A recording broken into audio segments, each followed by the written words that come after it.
ஹல்லேலூயா. கர்த்தர் நாமத்துக்கு மகிமை உண்டாகட்டும். இந்த நாளில் 4வது மாதத்தின் முதல் ஓய்வு நாளிலே தேவனுடைய சமூகத்திற்கு நாம் வந்து அவரை சேவிக்கும்படியாக, ஆராதிக்கும்படியாக நாம் ஒன்று கூடி வந்திருக்கிறோம். இதை பார்த்து கொண்டிருக்கிற உங்களை கர்த்தர் ஆசீர்வதிக்கும்படியாக நாம் கண்களை மூடி ஆண்டவரை நோக்கி நாம் ஜெபிப்போம். சர்வ வல்லமையும் இரக்கமும் உள்ள எங்கள் பரலோக தகப்பனே, உம்மை ஸ்தோத்திரிக்கிறோம், உம்மை துதிக்கிறோம். ஆண்டவரே, இந்த 6 மாதங்களை காண எங்களுக்கு செய்த நம்முடைய கிருபைக்காக நன்றி. கடந்த 5 மாதங்கள் வரையிலும் கண்மணி போல பாதுகாத்து, எத்தனையோ இக்கட்டான மோசமான ஆண்டவரே சூழ்நிலையில தேவனங்களை பாதுகாத்து, எங்கள் குடும்பத்தை பாதுகாத்து, திருச்சபையை பாதுகாத்து, ஒவ்வொரு பிள்ளைகளையும் பாதுகாத்து கர்த்தர் நடத்தின தயவுக்காக கோடா கோடி ஸ்தோத்திரம். இந்த நாளில் கூட ஆண்டவரே உடைய சமூகத்துல நாங்கள் வந்து நிற்கிறோம். ஆண்டவரே உடைய பிரசன்னத்தினால எங்களை நிரப்பி எங்களை நடத்துவீராக. உமக்கு எல்லா மகிமையும் செலுத்துகிறோம். முதல் ஓய்வு நாள் இந்த மாதத்திற்கு ஒரு ஆசீர்வாதமான ஓய்வு நாளாக ஒவ்வொரு பிள்ளைகளும் அனுசரிக்க ஆவியானவர் அவர்களுக்குள்ளாக கிரியை செய்யும்படியாக உம்முடைய கரத்திலே ஒவ்வொருவரையும் ஒப்புக் கொடுக்கிறோம். ஆண்டவரே, இதை பார்த்துக் கொண்டிருக்கிற ஒவ்வொருவர் மேலும் தேவனுடைய வல்லமை வந்து இறங்கட்டும். நீர் சமீபத்திற்கும் தேவன், நீர் தூரத்துக்கும் தேவன். ஆண்டவரே, உமக்கு நன்றி செலுத்துகிறோம். பிரசன்னத்தினால தொடர்ந்து எங்களை நடத்தும். உமக்கு எல்லா மகிமையும் நாங்கள் செலுத்துகிறோம். இயேசுவின் நாமத்தில் ஜெபிக்கிறோம் நல்ல தகப்பனே, ஆமென். ஒரு பாடலை பாடி நாம் இந்த ஆராதனை நாம் ஆரம்பிப்போம். ஆனந்தமாக அன்பரை பாடுவேன், ஆசை அவர் எனது ஆத்துமாவிற்கே. ஆசிகள் அருளும் ஆனந்த ஆனந்தமாய் ஆண்டவர் இயேசு போல் யாரும் இல்லையே.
சுவிசேஷத்தால் ஜீவன் வழி அவர் வெளியாக்கினார். நித்திய சாவினை சுவிசேஷத்தால் ஜீவன் வழி அவர் வெளியாக்கினார்.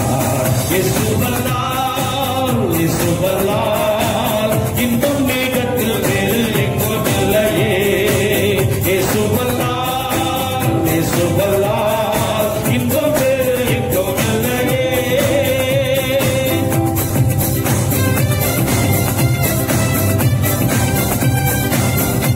கையை தட்டி பாடி ஆண்டவரை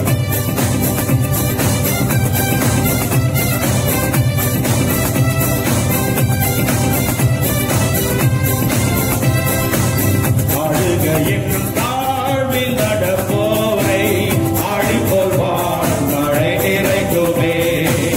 அழுகையின் தாழ்வில் நடப்போரை ஆடிப்போல் வானம் மழை நிறைக்குமே. சேர்ந்திட சீயோனில் தேவனின் சந்நிதி ஜெயத்தின் மேல் ஜெயம் அடைந்திடுவோம். சேர்ந்திட சீயோனில் தேவனின் சந்நிதி ஜெயத்தின் மேல் ஜெயம் அடைந்திடுவோம். இயேசுவல்லால் இயேசுவல்லால் இன்பம் மேகத்தில் வேறு எங்கும் இல்லையே. இயேசுவல்லால் இயேசுவல்லால் இன்பம் வேறு எங்கும் இல்லையே. ஆனந்தமாக அன்பரை பாடுவேன் ஆசையவர் என் ஆத்துமாவிற்கே. ஆனந்தமாக அன்பரை பாடுவேன் ஆசையவர் என் ஆத்துமாவிற்கே. ஆசிகள் அருளும் ஆனந்தமாய் ஆண்டவரே சுபோல் யாரும் இல்லையே. ஆசிகள் அருளும் ஆனந்தமாய் ஆண்டவரே சுபோல் யாரும் இல்லையே. இயேசுவல்லால் இயேசுவல்லால் இன்பம் மேகத்தில் வேறு எங்கும் இல்லையே. இயேசுவல்லால் இயேசுவல்லால் இன்பம் வேறு எங்கும் இல்லையே.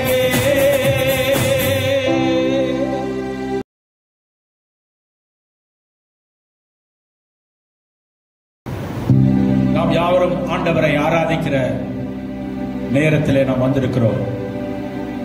அவரை மகிமைப்படுத்தும்படியாய் வந்திருக்கிற நாம் கண்களை மூடி நம்முடைய ஆண்டவரை நாம் மகிமைப்படுத்தி தேவனே உம்மை நாங்கள் ஆராதிக்கிறோம். ஆண்டவரை உடைய மகா பரிசுத்தமான கரத்தில் எங்களை தாழ்த்துகிறோம்.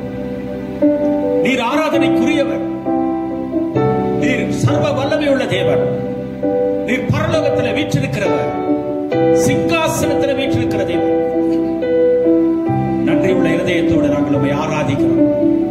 உம்மை நாங்கள் மகிமைப்படுத்துகிறோம். உம்மை போற்றுகிறோம். ஆண்டவர் இந்த நாளில் ஆராதனையில் இருக்கிற பிள்ளைகள் மேல பரிசுத்த ஆவியானவர் இறங்கி ஒவ்வொருவரையும் பலப்படுத்தும்படியாக, ஒவ்வொருவரையும் நடத்தும்படியாக அவருடைய சமூகத்திலே ஆண்டவரே கர்த்தாவே ஒவ்வொருவருடைய சமூகத்தில் நாங்கள் ஒப்புக் கொடுக்கிறோம்.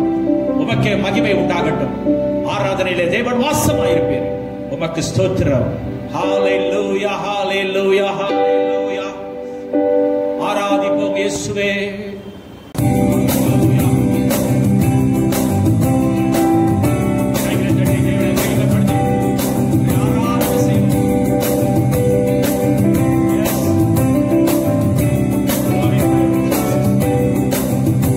அலைகள் விலகி போனாலும் பர்வதங்கள்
எனக்கெல்லாம் நீரே, உமையல்லால் எனக்கு யாருண்டு, உமையே என்றும் பற்றிடுவே, எனக்கெல்லாம் நீரே.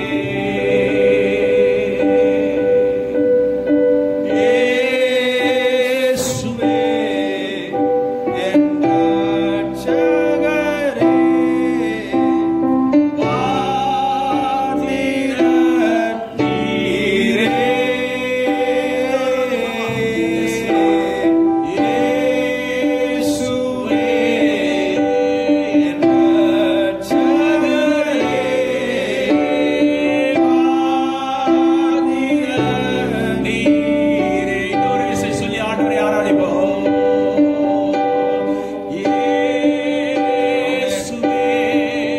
என் இரட்சகரே, வாதிரத் நீரே.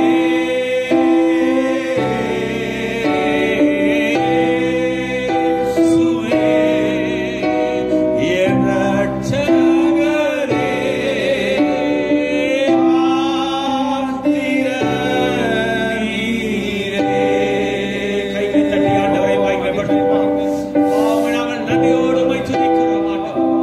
உம்மை ஸ்தோத்திரிக்கிறோம் அப்பா. உம்முடைய பிரசன்னத்திற்காக நன்றி ஆண்டவரே. உம்முடைய ஆவியானவர் எங்கள் மேல் அசைவாடுவதற்காக நன்றி.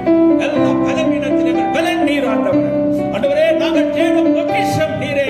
நீர் எங்களுக்கு எல்லாம் ஆண்டவரே. நன்றி ஆண்டவரே. glory glory மகிமை செலுத்துகிறோம். உமக்கு எல்லா துதி கன மகிமை செலுத்துகிறோம். ஆராதனை ஏற்றுக்கொள்கிறார்கள். இயேசுவின் நாமத்திலே ஜெபிக்கிறோம் நல்ல தகப்பனே. ஆமென்.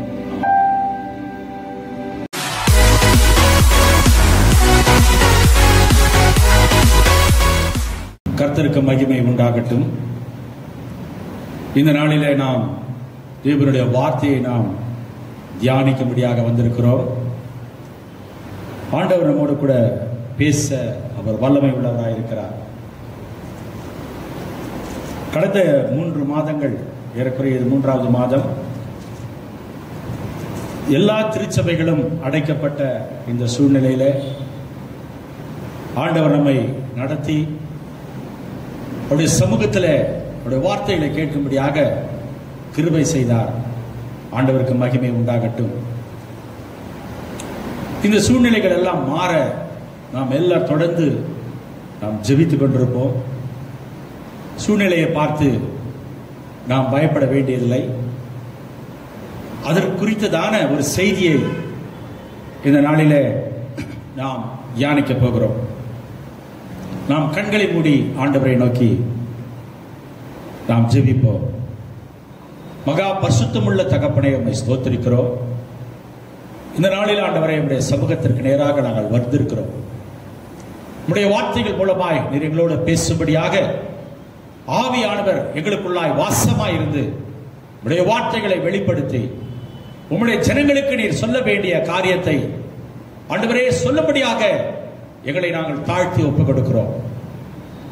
இக்கடினமான சூழ்நிலையிலே உம்முடைய பிள்ளைகளுக்கு வேண்டிய செய்தியை கர்த்தர் தரும்படியாக, உம்முடைய வார்த்தையை கர்த்தர் தரும்படியாக உம்முடைய கரத்திலே ஒப்புக் கொடுக்கிறோம்.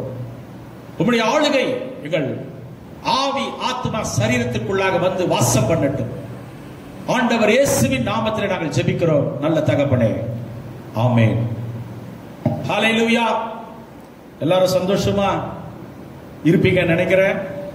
ஏன்னா கிறிஸ்துவுக்குள் எப்பொழுதும் சந்தோஷமாயிருங்கள் சந்தோஷமாயிருங்கள் என்று நான் மறுபடியும் சொல்லுகிறேன். சூழ்நிலைகள் இப்பொழுது சென்னை பட்டணத்திற்காக நம்ம அதிகமாக ஜெபம் பண்ண வேண்டியிருக்கு.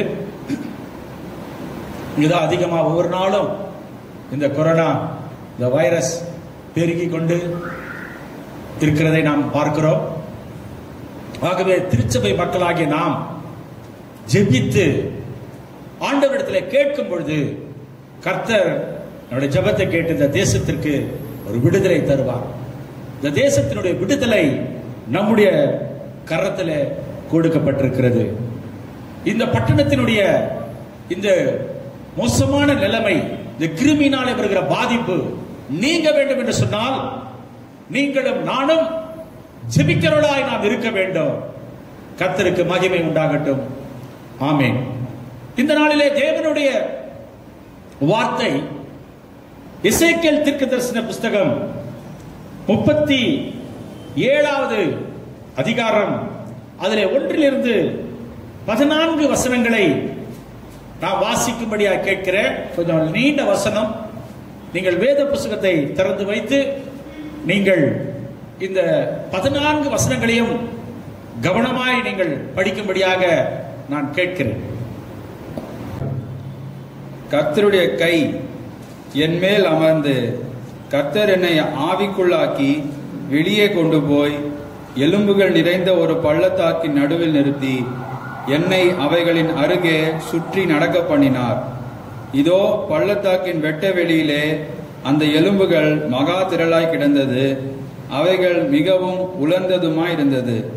அவர் என்னை நோக்கி, மனுபுத்திரனே, இந்த எலும்புகள் உயிரடையுமா என்று கேட்டார். அதற்கு நான், கர்த்தராகிய ஆண்டவரே, தேவரீர் அதை அறிவீர் என்றேன். அப்பொழுது அவர், நீ இந்த எலும்புகளை குறித்து தீர்க்க தரிசனம் உரைத்து அவைகளை பார்த்து சொல்ல வேண்டியது என்னவென்றால், உலர்ந்த எலும்புகளே, கர்த்தருடைய வார்த்தையை கேளுங்கள். கர்த்தராகிய ஆண்டவர் இந்த எலும்புகளை நோக்கி, இதோ நான் உங்களுக்குள் ஆவியை பிரவேசிக்க பண்ணுவேன், அப்பொழுது உயிரடைவீர்கள். நான் உங்கள் மேல் நரம்புகளை சேர்த்து உங்கள் மேல் மாம்சத்தை உண்டாக்கி உங்களை தோலினால் மூடி உங்களில் ஆவியை கட்டளையிடுவேன். அப்பொழுது நீங்கள் உயிரடைந்து நான் கர்த்தர் என்று அறிந்து கொள்வீர்கள் என்று உரைக்கிறார் என்று சொல் என்றார். எனக்கு கட்டளையிட்டபடியே நான் தீர்க்க தரிசனம் உரைத்தேன். நான் தீர்க்க தரிசனம் உரைக்கையில் ஒரு இரைச்சல் உண்டாயிற்று. இதோ அசைவுண்டாகி ஒவ்வொரு எலும்பும் தன் தன் எலும்போடே சேர்ந்து கொண்டது.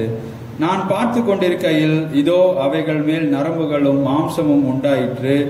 மேற்புறம் எங்கும் தோலினால் மூடப்பட்டது, ஆனாலும் அவைகளில் ஆவி இல்லாதிருந்தது. அப்பொழுது அவர் என்னை பார்த்து, நீ ஆவியை நோக்கி தீர்க்க தரிசனம் உரை. மனுபுத்திரனே, நீ தீர்க்க தரிசனம் உரைத்து ஆவியை நோக்கி, கர்த்தராகிய ஆண்டவர் உரைக்கிறது என்னவென்றால், ஆவியே, நீ காற்று திசை 4லும் இருந்து வந்து கொலையுண்ட இவர்கள் உயிரடையும்படிக்கு இவர்கள் மேல் ஊது என்கிறார் என்று சொல் என்றார். எனக்கு கற்பிக்கப்பட்டபடி நான் தீர்க்க தரிசனம் உரைத்தேன்.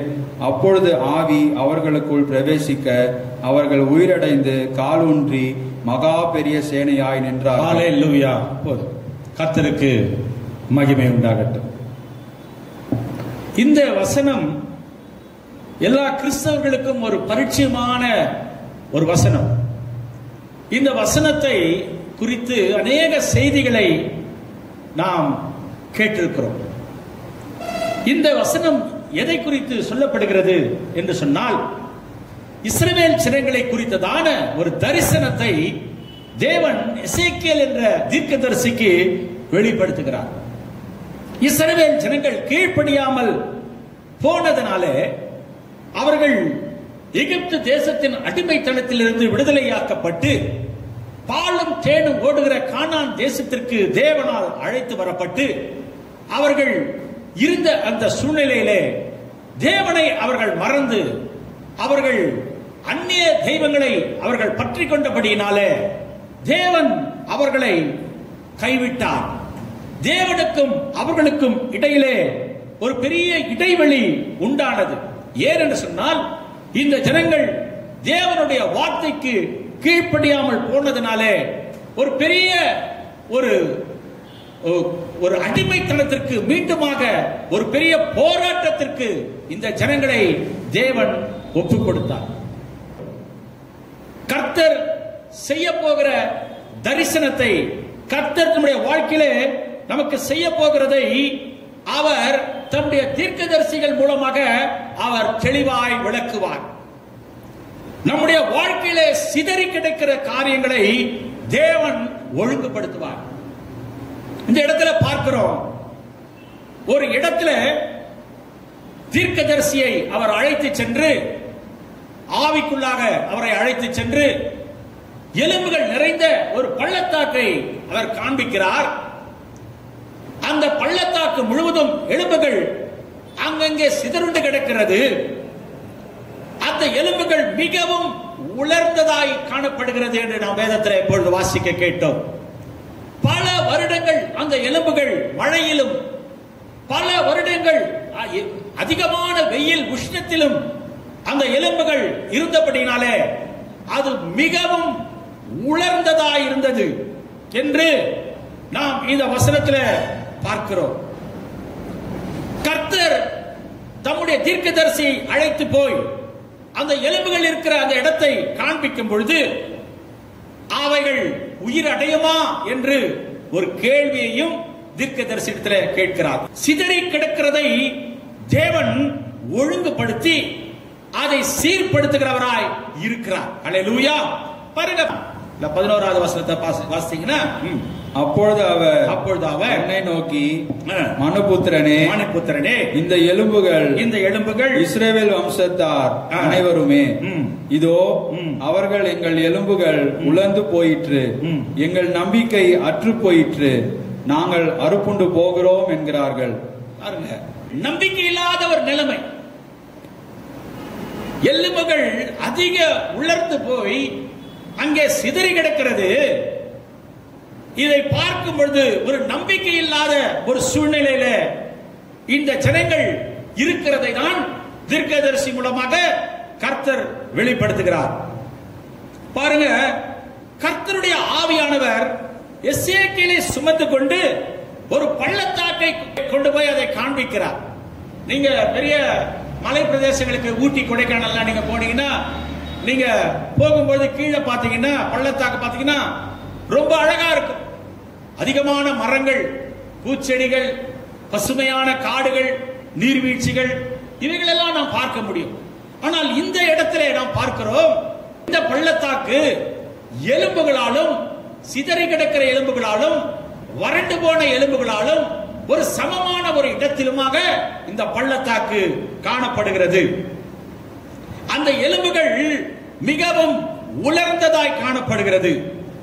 அது அந்த வறண்ட இடத்திலே இந்த வறண்ட எலும்புகள் நிறைந்து காணப்படுகிறது. இது எதை காட்டுகிறது என்று சொன்னால், சில வருடங்களுக்கு முன்பாக, ஆண்டுகளுக்கு முன்பாக அந்த இடத்திலே நடந்த ஒரு யுத்தத்தை காட்டுகிறது. அநேக போர் வீரர்கள் மரித்ததனுடைய அந்த எலும்புகள் அங்கே கிடக்கிறது. அவர்களை ஒழுங்காக கூட அடக்கம் பண்ணப்படவில்லை. அடக்கம் பண்ணப்படுவதற்கான ஒரு நல்ல ஒரு தன்மையை அவர்களுக்கு கொடுக்கவில்லை. பிரியமான தேவனுடைய பிள்ளைகளே, இந்த எலும்புகளில் போர் வீரர்களுடைய எலும்புகள் அதற்கு எந்த கணத்தையும் செலுத்தாமல் அவைகள் அப்படியே போடப்பட்டு, அது அவர்கள் பிணங்களாக அங்க போடப்பட்டு அது எலும்புகளாக மாறி இப்பொழுது அது பள்ளத்தாக்கு முழுவதும் நிரம்பி இருக்கிறது. ஒதுக்கப்பட்டவர்கள், நம்பிக்கையற்ற நிலைமை. எசேக்கியேல் பள்ளத்தாக்கின் நடுவிலே கர்த்தருடைய ஆவியானவர் கொண்டு போகிறார். பாருங்க, ஆவியானவர் ஒரு மனுஷனை, ஆவியானவர் ஒருவருக்குள்ளதான் ஜீவன் இருக்கும். அந்த ஆவியானவர் ஒருவனுக்குள்ளாக ஜீவன் மாத்திரமல்ல, எங்கே எலும்புகள், எங்கே உலர்ந்து போன நிலைமை, எங்கே கஷ்டமான நிலைமை, எங்கே செயல்பட முடியாத நிலைமை இருக்கிறதோ அங்கே ஆவியானவர் தம்முடைய பிள்ளைகளை அழைத்து செல்வார். ஹல்லேலூயா. பாருங்க, ஆவியிலே அவர் நிறைந்திருந்தார். ஆனால் அவர் எங்க நிற்கிறாரு? நம்பிக்கையற்ற ஒரு இடத்துல போய் நிற்கிறார். நம்பிக்கை இல்லாத ஒரு இடத்துல அவர் நிற்கிறார். பாருங்க, உங்க திருமண வாழ்க்கை, உங்க பொருளாதாரம், உங்களுடைய பிள்ளைகளுடைய நிலைமை, உங்களுடைய சுகம், உங்களுடைய ஆவிக்குரிய வாழ்க்கை, உங்க ஜெப ஜீவிதம், இவைகள் எல்லாம் ஒரு வேளை இன்னைக்கு உலர்ந்து போய் காணப்பட்டார், தேவன் உங்களை பார்த்து கேட்கிற கேள்வி என்ன தெரியுமா? இந்த எலும்புகள் உயிரடையுமா? ஹல்லேலூயா. அப்படிதான் எசேக்கியேல் தீர்க்கதரிசியை பார்த்து ஆண்டவர் கேட்டார், இந்த எலும்புகள் உயிரடையுமா? பாருங்க, எசேக்கியேல் தீர்க்கதரிசி விசுவாசமா அத ரொம்ப விசுவாசமா ஆகும் அப்படி சொல்லல. ஆனால் அவர் சொல்றார், என்ன சொல்றாருன்னா, உமக்கு அது தெரியும். ஹல்லேலூயா. பாருங்க, அந்த எலும்புகளை பார்த்தா அது உண்மையிலே மாம்ச கண்ணில் எசேக்கியேல் அதை பார்த்திருந்தாருன்னா, இந்த எலும்புகள் நிச்சயமாக உயிரடையாது. இது வறண்டு போன ஒரு நிலைமையில் இருக்கிற எலும்புகள், இது உயிரடையாது என்று சொல்லியிருப்பார். ஆனால் அவர் ஆவிக்குரிய கண்களிலே பார்த்ததுனால உமக்கு அது தெரியும் என்று சொல்லி அங்கே தேவனிடத்தில் அந்த வார்த்தையை சொல்றார். பாருங்க, ஆண்டவராக இயேசு கிறிஸ்து இருக்கும் பொழுது எவீருவினுடைய மகள் மரித்து போகிறார். சில மணி நேரத்தில் இயேசு அங்க போய் அந்த பெண்ணை உயிரோட எழுப்புறார். அப்படியே லாசர் கூட 4 நாள் மரித்து அடக்கப்படப்பட்டு நாரி போன ஒரு நிலைமையில ஆண்டவராக இயேசு கிறிஸ்து போய் உயிரோட எழுப்புறார். இதெல்லாம் சாத்தியம். ஆனால் இந்த எலும்புகள் உயிரடைகிறது என்றது கொஞ்சம் கூட யோசிக்கவே முடியாத சாத்தியமற்ற ஒரு நிலைமையில இருக்குது. இதுதான் நம்ம இங்க பார்க்கிறோம். அது மிகவும் உலர்ந்த எலும்புகள், அது சிதறி கிடக்கிற எலும்புகள். அத எப்படி உயிரோட எழுப்ப முடியும்? என் சூழ்நிலை மாறுமா? என் வியாதி மாறுமா? என் குடும்பத்தின் நிலைமைகள் மாறுமா? என் பண தேவைகள் மாறுமா? என் திருமண வாழ்க்கை எப்படி இருக்கும்? என் பிள்ளைகளுடைய வாழ்க்கை எப்படி இருக்கும்?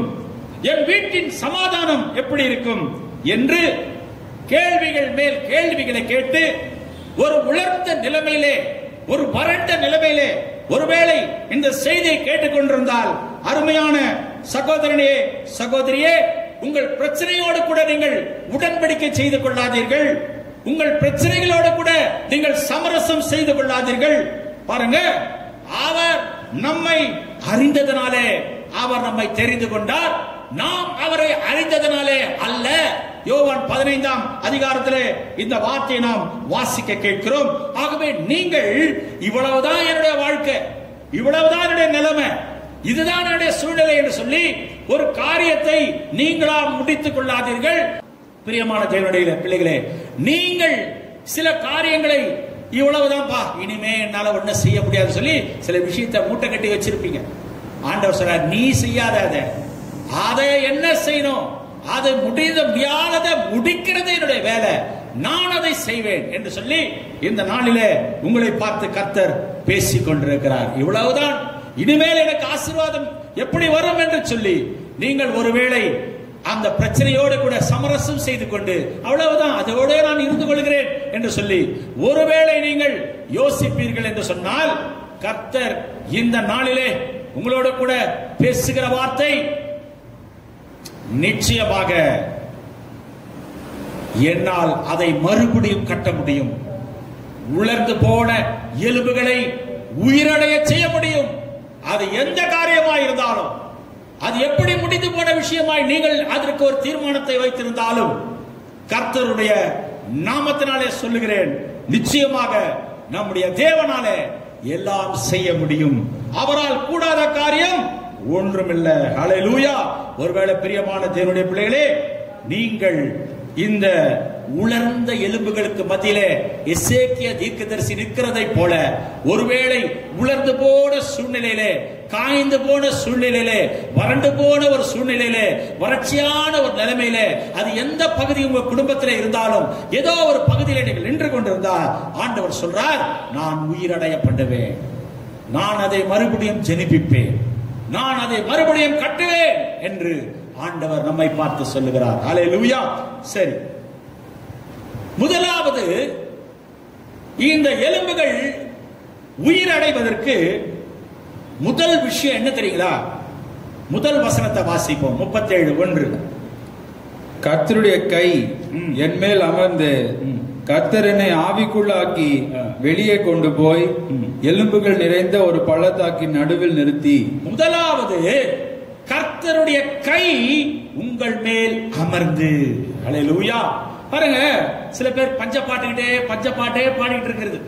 நான் தனி மரம், பிள்ளைங்க சரியில்லை, அது சரியில்லை, கணவன் சரியில்லை, மனைவி சரியில்லை, என்ன மறந்துட்டாங்க, இவங்க பண்ணிட்டாங்க, என் மூஞ்சிலேயே முழிக்காத, இப்படி பண்ணாத, அப்படி பண்ணாத சொல்லி நம்ம நிறைய காரியங்களை, அநேக காரியங்களை பஞ்சப்பாட்டு பாடிக்கிட்டு தான் இருக்கிறோம். எல்லாரும் தான் பாடுறோம். பஞ்சப்பாட்டு பாடாதவங்க ஒருத்தரும் கிடையாது. பஞ்சப்பாட்டு எல்லாரும் ஒரு பாட்டை பாடிதான் இருக்கிறோம் உலகத்தில் வாழும்பொழுது. ஆனால் கர்த்தருடைய கரம் உன்மேல் இருந்தால் இந்த பஞ்சப்பாட்டு இருக்காது. அல்லேலூயா. ஏனென்றால் அவருடைய கரம் பலத்த கரம், அவருடைய கரம் வல்லமை உள்ள கரம், அவருடைய கரம் மகிமையின் கரம், அவருடைய கரம் பராக்கிரமம் செய்யும், அவருடைய கரம் வல்லமை உள்ளது.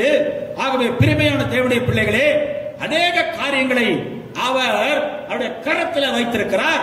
அந்த கரம் உங்கள் தலைமையில் உள்ளது என்று நீங்கள் முதலாவது விசுவாசிக்க வேண்டும். அந்த எசேக்கியேலுடைய காரியத்தை நீங்கள் பார்த்து, கர்த்தருடைய கரம் அவர் மேல் அமர்ந்தது என்று பார்க்கிறோம். ஹல்லேலூயா. அவர் மேல் அமர்ந்ததனால அவர் அந்த எலும்புகளை பார்த்து பேச முடித்தது. அல்லேலூயா. பிரியமான தேவனுடைய பிள்ளைகளே, ஆகவே கர்த்தருடைய கரம் உங்கள் மேல் இருக்கிறதா என்று சொல்லி நீங்கள் சிந்தித்து ஆண்டவருடைய கரம் உங்கள் மேல் வரும்படியாக நீங்கள் ஜெபிக்கும்படியாக கேட்கிறேன். அல்லேலூயா. கர்த்தருடைய கரம் உருகி போகிற கரம் அல்ல, அது ஜெயம் கொடுக்கிற கரம், அது பிசாசின் எல்லா சத்துவங்களை ஒடுக்குகிற கரம், அது உங்களை ஆசீர்வதிக்கிற கரம், அது மகிமையான கரம். அல்லேலூயா. யோனத்தானுடைய மகன் சாப்பாடே இல்லாம பாருங்க, அவனுடைய சரீரத்திலும் ஒரு என்ன சொல்றது, பிசிக்கலி டிசேபிள், அவனால எழுந்திருக்க முடியாது, நடக்க முடியாது. அந்த மகன் என்ன பண்ணா, கர்த்தருடைய கரம் அவனை கொண்டு வந்து, அவனை எங்க கொண்டு வந்து தெரியுதுங்களா, தாவீதுடைய அரண்மனைக்கு கொண்டு வந்து, தாவீதோடு கூட அந்த அரண்மனையிலே அவனுடைய டைனிங்ல உட்கார்ந்து அவன் சாப்பிடும்படியாக, அவனுக்கு வேண்டிய தேவைகளை சந்திக்கும்படியாக அவனுக்கு அனுகூலமாக இருந்தது. அல்லேலூயா. பாருங்க, யாபேஸ் என்ற ஒரு மனிதனை குறித்து வேதத்தில் பார்க்கிறோம். அவனுடைய சகோதரர்கள் எல்லாம் அவனை நிந்தித்தார்கள். அவனுடைய சகோதரர்கள் யாரும் அவனுக்கு வேண்டிய கனத்தை கொடுக்கவில்லை, அவனை அற்பமா எண்ணினார்கள்.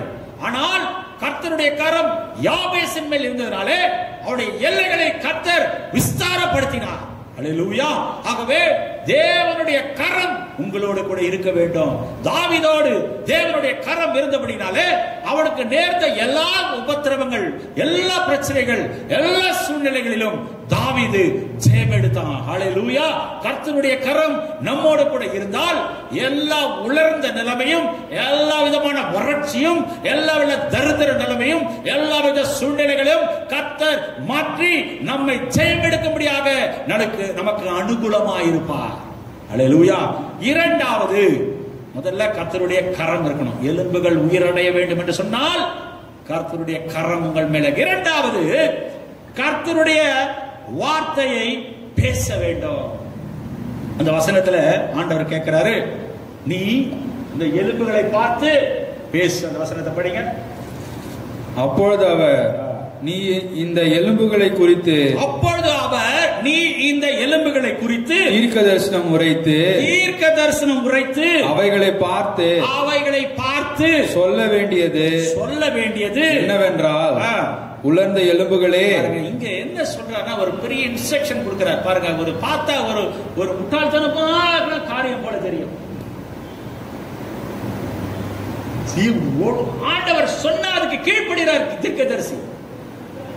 உலர்ந்த எலும்புகளை பார்த்து நீ பேசு, அது கேட்கும், அதுக்கு காது இருக்குது. ஹல்லேலூயா. ஹல்லேலூயா. பாருங்க, உலர்ந்த எலும்புகளை பார்த்து நீ பேசுன்னு சொன்னா, கர்த்தர் கட்டளையிட்டபடியே இந்த எசேக்கியேல் உலர்ந்த எலும்புகளை பார்த்து பேசுறார். என்ன ஆண்டவரே, எப்படி பேச சொல்றீங்க? இது காஞ்சி போன எலும்பா இருக்கு, இதை பார்த்து பேசினா, மனுஷங்கிட்ட பேசினாலே காதுல கேட்க மாட்டேன்றான். இந்த காதுல வாங்கி இந்த காதுல விட்டு போயிடுறான். சத்தியத்தை கேட்கறான் 10 வருஷமா, ஒன்னும் மனம் திரும்புதல் இல்ல. எவ்வளோ விஷயத்த சொல்றோம், அப்படியே இருக்கிறான். இந்த காதுல வாங்கி இந்த காதுல விட்டுறான். உயிரோடு இருக்கிற மனுஷன். இந்த எலும்புகள் காய்ந்து போய் எத்தனையோ ஆண்டுகளாய் போயிடுச்சு. அது மிகவும் உலர்ந்து போய் இருக்கிறது. எந்த விதமான காரியத்தை போய் நான் அதுகிட்ட சொல்ல முடியும்? அது கேட்குமா? அதுக்கு காது இருக்குதா? இந்த கேள்வி எல்லாம் எசேக்கியேல் என்ன செய்யல, ஆண்டவரிடத்துல கேட்கல. கர்த்தர் தனக்கு கட்டளையிட்டபடியே அவன் எலும்புகளை பார்த்து பேசினான். பேசினா என்ன நடந்தது? படிங்க. உலர்ந்த எலும்புகளே, கர்த்தருடைய வார்த்தையை கேளுங்கள். கர்த்தராகிய ஆண்டவர் இந்த எலும்புகளை நோக்கி, இதோ நான் உங்களுக்குள் ஆவியை பிரவேசிக்க பண்ணுவேன், அப்போது உயிரடைவீர்கள். நான் உங்கள் மேல் நரம்புகளை சேர்த்து, நான் ஆவியை என்ன செய்வேன்? பிரவேசிக்க பண்ணுவேன். அப்பொழுது உயிரடைவீர்கள். நான் உங்கள் மேல் நரம்புகளை சேர்த்து உங்கள் மேல் மாம்சத்தை உண்டாக்கி உங்களை தோலினால் மூடி உங்களில் ஆவியை கட்டளையிடுவேன். அப்பொழுது நீங்கள் உயிரடைந்து விசுவாச வார்த்தை. ஹல்லேலூயா. அப்பொழுது நீங்கள் உயிரடைந்து நான் கர்த்தர் என்று அறிந்து கொள்வீர்கள் என்று உரைக்கிறார் என்று சொல் என்றார். சொல்றார், நீ சொல்லுப்பா. உன் மேல தோல் வரும், நரம்பு வரும், உயிர் வரும், எல்லாம் வரும். நீங்கள் உயிரடைவீர்கள். சொல்ல வேண்டியது யாரு? நாம தான். ஹல்லேலூயா, ஹல்லேலூயா. கர்த்தர் கட்டளையிட்டா அதை செய்யும். எலும்புகள் உயிரடையும். பேதுருவும் யோவானும் அப்போஸ்தலர் 3ஆம் அதிகாரத்தில் பார்க்கிறோம். தேவாலயத்திற்கு போறாங்க. இயேசு மரித்து பரலோகத்துக்கு எடுத்துக்கொள்ளப்பட்ட முதல் அப்போஸ்தல ஊழியம் ஆரம்பிக்கப்பட்ட அந்த நாட்களிலே, அப்பொழுது ஒரு பிறவியாய் சப்பானியாய் இருக்கிற ஒரு மனுஷன் பிச்சை எடுத்துக்கொண்டு ஜெபாலயத்தில் வெளியிலே உட்கார்ந்து இருக்கிறான். அப்பொழுது அவன் இவர்களிடத்தில் ஏதாயிலும் பிச்சை கிடைக்குமா என்று சொல்லி அவன் அவர்களை பார்த்து கேட்கிறான். அப்போ அவங்க என்ன சொல்றாங்கன்னா, வெள்ளியும் பொன்னும் எங்களிடத்தில் இல்லை, எங்களிடத்தில் இருக்கிறதை நான் உனக்கு தருகிறேன். நசரேயனாகிய இயேசுவின் நாமத்தினாலே நீ எழுந்து நட என்று சொன்ன பொழுது அவன் கால்களிலே வெள்ளம் அடைந்தான் என்று பார்க்கிறோம். அவன் கரடுகளிலே வெள்ளம் வந்தது. அவன் எழுந்து குதித்து அவன் ஆலயத்திற்குள் போனான். பாருங்க, எலும்பு திரும்பி கொண்டிருந்த எலும்பு, வளைந்து கொண்டிருந்த எலும்பு. பேதுருவும் யோவானும் இயேசுவின் நசரேயனாகிய இயேசுவின் நாமத்தினாலே எழுந்து நட என்ற பொழுது எலும்புகள் நேரா நிமிர்ந்ததா இல்லையா? அவன் எழுந்து நடந்தானா இல்லையா? அவன் எழுந்து ஆலயத்திற்குள்ளாக சென்று தேவனை துதித்தானா அல்லவா? ஹல்லேலூயா. பிரியமான தேவனுடைய பிள்ளைகளே, பாருங்க, நீங்கள் வார்த்தையை நீங்கள் சொல்ல வேண்டும். ஹல்லேலூயா. எப்பொழுதும் நம்ம பேசுற வார்த்தை பாருங்க, சில பேரை எப்பொழுதுமே இது அவ்வளவுதான், முடிஞ்சு போச்சு, இந்த வேலை எனக்கு பிடிக்கல, இந்த பொண்ணை எனக்கு பிடிக்கல, இந்த கணவனை எனக்கு பிடிக்கல, இந்த மனைவி எனக்கு பிடிக்கல, இந்த தொழில் எனக்கு பிடிக்கல, எதுவுமே நான் இதை வெறுக்கிறேன், இதே பேசிக்கிட்டு இருக்கிறோம். ஹல்லேலூயா. இப்படி பேசினா உலர்ந்த தன்மை தான் வரும். ஹல்லேலூயா. ஆகவே நம்முடைய வாழ்க்கையிலே நல் வார்த்தைகளை பேச வேண்டும், விசுவாச வார்த்தைகளை பேச வேண்டும், ஜீவன் உள்ள வார்த்தைகளை பேச வேண்டும். ஹல்லேலூயா. எசேக்கியேல் தன்னுடைய வார்த்தையை அவன் பேசவில்லை, அவன் கர்த்தருடைய வார்த்தையை பேசினான். எலும்புகள் மாறியது, அது சதையால நிரம்பியது, அது நரம்பினாலே மூடப்பட்டது, நிரம்பினது, அது தோலினாலே மூடப்பட்டது. ஹல்லேலூயா. அது என்னது? இதெல்லாம் உலர்ந்த எலும்புகள் இப்பொழுது ஒரு மனுஷனா மாறி இருக்குது. ஹல்லேலூயா. உலர்ந்த எலும்புகள் எப்படி இருக்குது? மனுஷனாக அது மாறி இருக்குது. அவ்வளவுதான், இன்னும் உயிர் வரல. ஹல்லேலூயா. இன்னும் உயிர் வரல. இப்போ ஒரு மனுஷனா இருக்குது. எலும்ப மனுஷனா மாத்திட்டார். எப்படி? கர்த்தருடைய ஆவி அவர் மேலே அமர்ந்தது, அவர் ஆண்டவர் சொன்னதுக்கு கீழ்ப்படிஞ்சு பேசினார், உலர்ந்த எலும்புகள். இப்ப மூணாவது ஒரு விஷயம், ஏன் உயிர் அடையல பாருங்க. இப்போ ஆண்டவர் சொல்றாரு, படியாது. அப்பொழுது அவர் என்னை பார்த்து நீ ஆவியை நோக்கி தீர்க்கதரிசனம் உரை. இங்க பாருங்க, முதல்ல எலும்ப பார்த்து பேச சொன்னாரு, இப்போ மனுஷனா அது மாறிடுச்சு. இப்போ ஆவியை பார்த்து தீர்க்க தரிசனம் உரை. மனுபுத்திரனே நீ தீர்க்க தரிசனம் உரைத்து ஆவியை நோக்கி கர்த்தராகிய ஆண்டவர் உரைக்கிறது என்னவென்றால், ஆவியே, நீ காற்று திசை 4 இருந்து வந்து கொலையுண்ட இவர்கள் உயிரடையும்படிக்கு இவர்கள் மேல் ஊது என்கிறார் என்று சொல் என்றார். ஆவியை பார்த்து ஆண்டவர் சொல்றாரு, ஆவியை பார்த்து பேசு அப்படின்னு சொன்ன உடனே இவர்களை, அது காற்று திசை 4 இருந்து நீங்கள் வந்து இவர்கள் மேல என்ன ஆகணும்? உயிரடையும்படிக்கு இவர்கள் மேல் ஊது என்று சொன்ன உடனே காத்து சொன்னார் ரூவா. அது ஒரு நாமம், ஆண்டவருடைய நாமம். அந்த ரூவா காற்று என்ன பண்ணுது? அந்த எலும்புகள், அந்த சரீரங்கள் மேல அது வந்து பட்ட உடனே 4 புறம் நான்கு திசையிலிருந்தும் காற்றுகள் புறப்பட்டு தேவனுடைய அந்த அக்கினிமயமான ஆவியானவருடைய வல்லமை புறப்பட்டு வந்து அவர்களுக்குள்ளாக அது நிரம்பி அவர்கள் கால் ஊன்றி பெரிய சேனையாக அவர்கள் நின்றார்கள் என்று வேதத்தில் பார்க்கிறோம். ஹல்லேலூயா. பாருங்க, இந்த மூன்றாவது விஷயம் தேவனுடைய பரிசுத்த ஆவியானவர். ஹல்லேலூயா. பரிசுத்த ஆவியானவர் நமக்குள்ளா இருக்கணும். அது ஆண்டவராகிய இயேசு கிறிஸ்து உயிர் தெழுந்த பிறகு இந்த சீஷர்கள் எல்லாம் என்ன பண்ணாங்க? பயந்து போய் ஒரு ரூம்ல, ஒரு வீட்டுல, ஒரு அறையில போய் ஒளிந்து கொண்டிருந்தாங்க. இயேசு அங்க போய் பயப்படாதீங்கன்னு சொல்லி அவர்கள் மேலே அவர் ஊதினார், தன்னுடைய ஆவியை ஊதினார் என்று பார்க்கிறோம். அதன் பிறகு அவருடைய ஊழியத்துடைய எல்லா சூழ்நிலையும் மாறினது. ஹல்லேலூயா. ஆதாமுக்குள்ளாக தன்னுடைய சுவாசத்தை ஆண்டவர் ஊதினார், அவன் ஜீவாத்மாக மாறினான் என்று வேதத்தில் நாம் பார்க்கிறோம். ஹல்லேலூயா. ஆகவே கர்த்தர் சொல்றாரு, அவருடைய ஆவியை நீங்கள் பெற்றுக்கொள்ள வேண்டும். சில பேர் அப்படியே நாம பார்க்கிறோம், எல்லாம் கர்த்தர் அமர்ந்திருப்பாரு, பேசுவாங்க எல்லா காரியத்தையும், ஆனா ஆவி இருக்காது. ஹல்லேலூயா. பரிசுத்த ஆவியானவர் இருக்க மாட்டார். அதனால பிரயோஜனம் இல்லை, அது நிக்க முடியாது. அப்போ அது எழுந்து கால் ஒன்றை நிக்கணும்னு சொன்னா அந்த எலும்புகள், சதையும், நரம்பும், தோலும் போற்றப்பட்டு அது ஒரு மனிதனாக எழுந்து நிற்கணும்னு சொன்னா அதற்கு ஜீவன் வேண்டும், அதற்கு ஆவி வேண்டும். ஆகவே பரிசுத்த ஆவியானவர் எங்கு உண்டோ அங்கு விடுதலை உண்டு. ஆகவே கர்த்தருடைய ஆவியானவர் நம்மை நடத்தும்படியாக நாம் அவருடைய அபிஷேகத்தை நாம் பெற்றுக்கொள்ள வேண்டும். ஹல்லேலூயா. அப்போஸ்தலர் 1ஆம் அதிகாரம் 8ஆம் வசனத்தை நீங்கள் வாசிங்க. அப்போஸ்தலர்களுக்கு மேலே பரிசுத்த ஆவியானவர் எப்படி இறங்குகிறார் என்பதை குறித்து நாம் பார்க்க அப்போஸ்தலர் 2ஆம் அதிகாரத்தில் நம்ம பார்க்கிறோம். அப்போஸ்தலர் 1:8 எடுத்து படிங்க. பரிசுத்த ஆவி உங்களிடத்தில் வரும்போது நீங்கள் பலனடைந்து எருசலேமிலும் யூதேயா முழுவதிலும் சமாரியாவிலும் பூமியின் கடைசி பரியந்தமும் எனக்கு சாட்சிகளாய் இருப்பீர்கள் என்றார். ஹல்லேலூயா. பாருங்க, பரிசுத்த ஆவி உங்களிடத்தில் வரும்பொழுது நீங்கள் பலனடைந்து. ஹல்லேலூயா. பிரியமான தேவனுடைய பிள்ளைகளே, நீங்கள் தொடர்ந்து போராடுங்கள், தொடர்ந்து நம்புங்கள், தொடர்ந்து விசுவாசியுங்கள், தொடர்ந்து செயல்படுங்கள், தொடர்ந்து ஜெபியுங்கள். நிச்சயமாக கர்த்தர் இந்த உங்கள் உலர்ந்த நிலைமையை கர்த்தர் நிச்சயமாக மாற்றி உங்களுக்கு அவர் அற்புதம் செய்வார். ஹல்லேலூயா. ஆபிரகாம் 25 வருடம் அற்புதத்துக்காக காத்திருந்தான். யோசேப்பு 15 வருடம் அற்புதத்துக்காக காத்திருந்தான். மரித்து போன லாசருவின் சடலம் 4 நாள் காத்திருந்தது அற்புதத்துக்காக. பிரியமான தேவனுடைய பிள்ளைகளே, அவர் உங்களுக்கு அற்புதத்தை செய்தார். அவர் அற்புதத்தை செய்ய வல்லமை உள்ள தேவனாய் இருக்கிறார். ஹல்லேலூயா.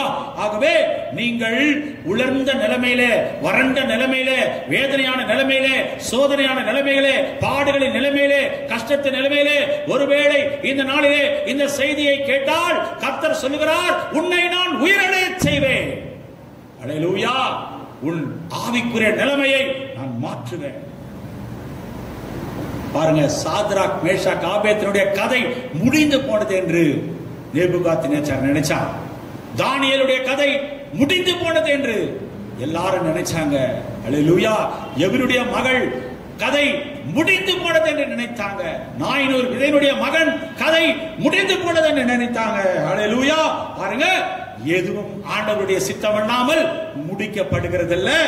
ஒரு வேளை இந்த நாளிலே இதை பார்த்து நீங்க பேசுங்க, உங்க வியாதியை பார்த்து பேசுங்க.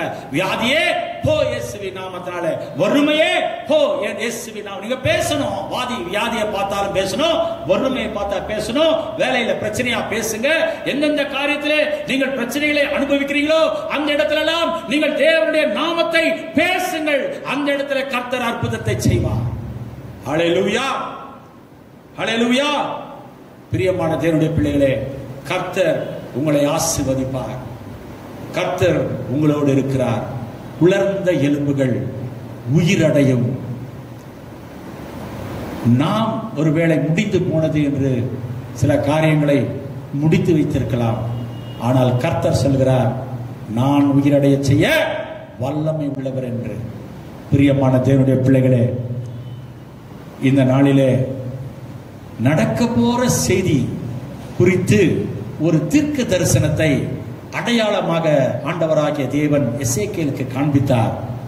நம்முடைய வாழ்க்கையில நடக்க போகிற காரியத்தை தேவன் நிச்சயமாக இதன் மூலமாக நமக்கு விளங்க செய்திருக்கிறார். எந்த சூழ்நிலையில, எந்த காரியத்துல தோல்வியில இருக்கிறீங்களோ, வறட்சியில் இருக்கிறீங்களோ, வியாதியில் இருக்கிறீங்களோ, போராட்டத்தில் இருக்கிறீங்களோ, வேதனையில் இருக்கிறீங்களோ, நம்பிக்கையற்று இருக்கிறீங்களோ, கர்த்தர் சொல்லுகிறார், நான் உன்னை கட்டி எழுப்புவேன், உன்னை உயிரடை செய்வேன், உன்னை நான் ஆசீர்வதிப்பேன், உன்னை நான் உயர்த்துவேன். நீ விசுவாசி. முதல்ல கர்த்தருடைய கரம் மேலே வரட்டும். இரண்டாவது, நீ பேசு, ஆண்டவருடைய வார்த்தையை, நல் வார்த்தைகளை நீங்கள் பேசுங்கள். மூன்றாவது, பரிசுத்த ஆவியாருடைய வல்லமையினாலே நீங்கள் நிரப்பப்படுங்கள். கர்த்தர் உலர்ந்த எலும்புகளை உயிரடை செய்த தேவன் உங்கள் வாழ்க்கையின் உலர்ந்த நிலைமைகளை கர்த்தர் மாற்றி அற்புதத்தை செய்வார். இந்த கொரோனாவை பார்த்து பேசுங்க. ஹல்லேலூயா.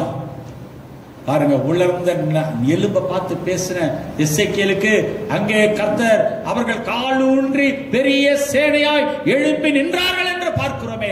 உனக்குள்ளாக ஆவியை நான் வைத்திருக்க. 14ஆம் வசனத்தை வாசிங்க. அதிலே 14ஆம் வசனத்தை வாசிக்க நான் முடிக்கிறேன்.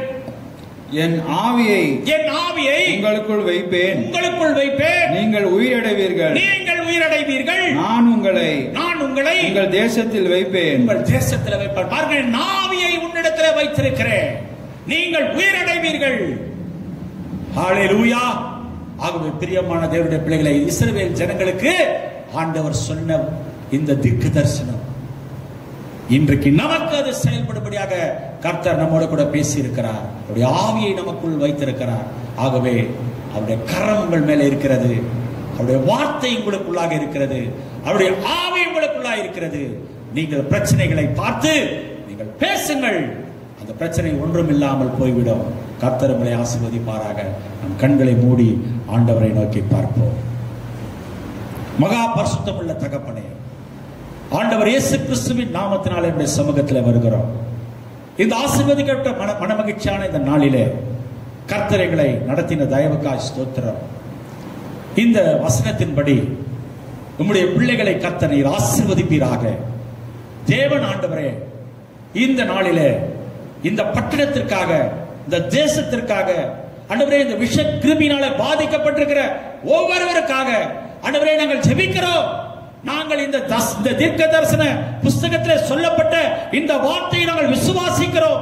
நாங்கள் அதை பார்த்து பேசுகிறோம்.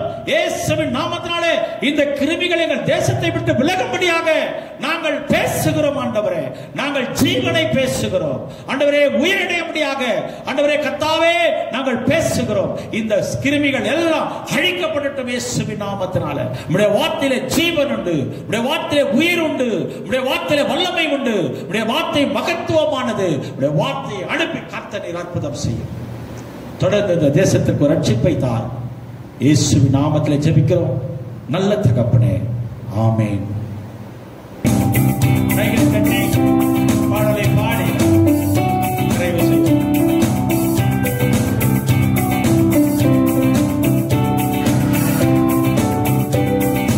உள்ளந்த எலும்புகள் உயிர் பெற்று எழ வேண்டும், ஒன்று சேர்ந்து முழு மனிதனாக வேண்டும். உள்ளந்த எலும்புகள் உயிர்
இந்த மாதத்தின் முதல் ஓய்வு நாளில் உடைய பிரசன்னத்தில் எங்களை வைத்ததற்காய் ஸ்தோத்திரம்.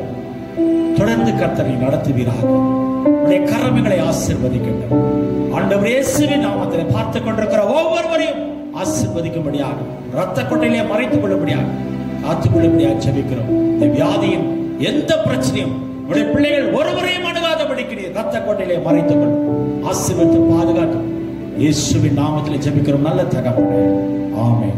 இந்த கர்த்தராகிய இயேசு கிறிஸ்துவின் கிருபையும் பிதாவாகிய தேவனுடைய அன்பும் பரிசுத்த ஆவியானவருடைய அந்யோன்யமும் ஐக்கியமும் அடையாளம் நம்மோடு சகல பரிசுத்தவான்களோடும் கர்த்தர் வருகை மட்டும் இருப்பதாக. ஆமென். அனைவரும் சேர்ந்து சொல்லுவோம். என் ஆத்துமாவே கர்த்தரை ஸ்தோத்திரி, என் முழு உலகமே பரிசுத்த நாமத்தை ஸ்தோத்திரி. என் ஆத்துமாவே கர்த்தரை ஸ்தோத்திரி, கர்த்தர் செய்த சகல உபகாரங்களை மறவாதே. ஆமென். ஆமென். ஹல்லேலூயா.